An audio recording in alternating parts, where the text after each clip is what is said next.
Il faut passer par Guillaume Meurice. Oui, c'est obligé. C'est un passage obligatoire. allons-y, Allons-y. Ouais, bah oui, qu'est-ce que vous voulez, Jean. Alors moi, je vais vous parler anti-système aujourd'hui. Alors pas d'Emmanuel Macron, Trust. rassurez-vous. Non, rassurez-vous. Je laisse préparer Emmanuel sa révolution avec ses copains punk à chiens, Jacques Attali et Alain Minc.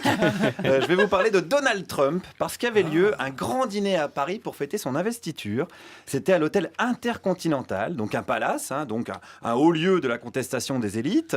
Un grand dîner organisé par Rosine Gaugy, c'est une amie de Donald Trump et elle est membre du parti américain, donc les Républicains. Elle avait invité plein de beaux mondes, il y avait Bruno Gollnisch, il y avait Robert Ménard, mais elle avait oublié de m'inviter, moi, à cette soirée. Un petit peu tête en l'air, Rosie. Alors, c'est pas grave, j'y suis allé quand même. Bon, j'ai été accueilli à peu près comme un steak de dauphin au congrès des végétariens, mais j'ai quand même pu rencontrer et discuter avec Rosine. Elle connaît bien Donald, c'est son amie depuis combien de temps ? Je l'ai rencontré il y a 28 ans, donc je connais l'homme qui travaille, l'homme qui est sur les chantiers, qui n'est pas du tout arrogant, qui n'est pas du tout, comment je vais vous dire aussi, méprisant. Alors attention, on ne parle pas du Dalai Lama, ni de l'abbé Pierre, non, je précise, on parle bien de Donald Trump. On parle du gars qui a dit qu'il écraserait ses adversaires à coups de talon. D'accord, un mec qui ferait passer Jean-Claude Van Damme pour Pierre Rabhi, d'accord ? Bon, mais il est élu. Alors pourquoi il plaît ? Pourquoi ? Parce qu'il met de côté les élites. Et puis, Est-ce que lui, c'est pas une élite parce qu'il est quand même on milliardaire? n'appelle pas ça une élite. Lui n'a jamais été... De toute façon, Donald, ça a toujours été quelqu'un qui était plus à l'aise avec les ouvriers qu'il n'est avec les CEO. Et oui, plus à l'aise avec les ouvriers qu'avec les CIO, donc les PDG, l'équivalent en français. D'ailleurs, la preuve, Donald, il vit dans une tour, comme un mec de banlieue, finalement. Alors, la tour, elle porte son nom, mais bon, je veux dire, voilà, il y a bien un monsieur Tarteret dans la cité du même nom, tu vois, on sait pas, c'est pareil. Et puis, c'est un gars, effectivement, qui est proche des ouvriers. Sa femme est ouvrière dans l'industrie du Botox. Elle est testeuse, plus précisément, voilà, elle est considérée comme ouvrière.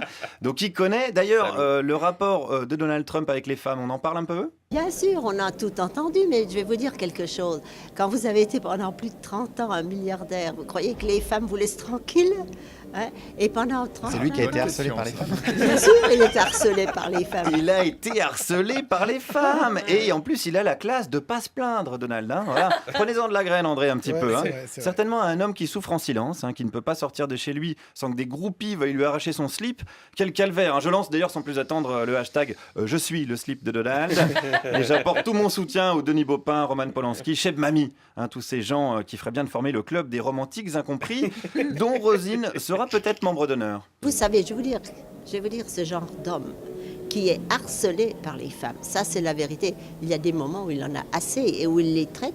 Et il pense que ce sont des femmes qui ne méritent pas le respect, et c'est la vérité. Eh bien évidemment, quand on est harcelé par les femmes, le premier réflexe c'est quoi ? C'est de vouloir les attraper par la chatte. C'est un réflexe de survie, André.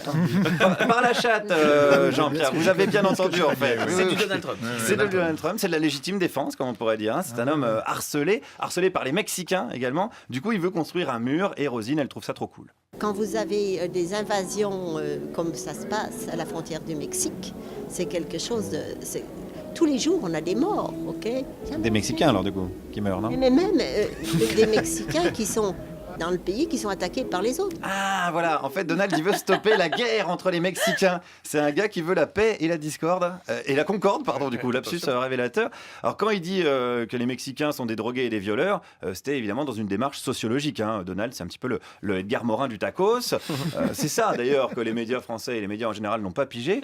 C'est pareil, quand il a dit qu'il voulait plus de musulmans aux États-Unis, vous avez mal compris. Attention, il n'a pas dit aucun musulman. Il a dit on va ouvrir les frontières, mais on va d'abord les fermer, ok ? On va fermer l'immigration. Ah, on ouvre les frontières, mais on les ferme. Ce sont, en principe, tous les terroristes sont musulmans. Voilà, En principe. Voilà, en principe, on pense évidemment à Andreas Breivik, le néo-nazi norvégien, qui est sans doute imam en freelance. On pense à ceux qui tuent des Noirs en hurlant White Power, qui peut-être parle de Mohammed White, le grand moufti du Texas. On ne parle pas, attention, du gouvernement américain en lui-même. Je rappelle quand même que quand on tue des civils avec des drones, on appelle ça de la sécurité, pas du terrorisme. Allez, concluons avec Rosine sur les musulmans. Parce que nous en avons beaucoup qui rentrent avec des casiers judiciaires. Donc, Mais s'ils ne se déclarent pas musulmans, C'est pas marqué sur une carte d'identité, par Ah exemple. bah si vous vous appelez Mohamed Ben Youssef, vous avez une grande chance d'être musulman. Hein. Ah, c'est en fonction du nom de famille et du prénom. Bien sûr. Ah, évidemment, il faut se méfier, faites gaffe aux prénoms et noms de famille. En ce qui me concerne, je vais commencer par ceux qui s'appellent Rosine Gauji et Donald Trump.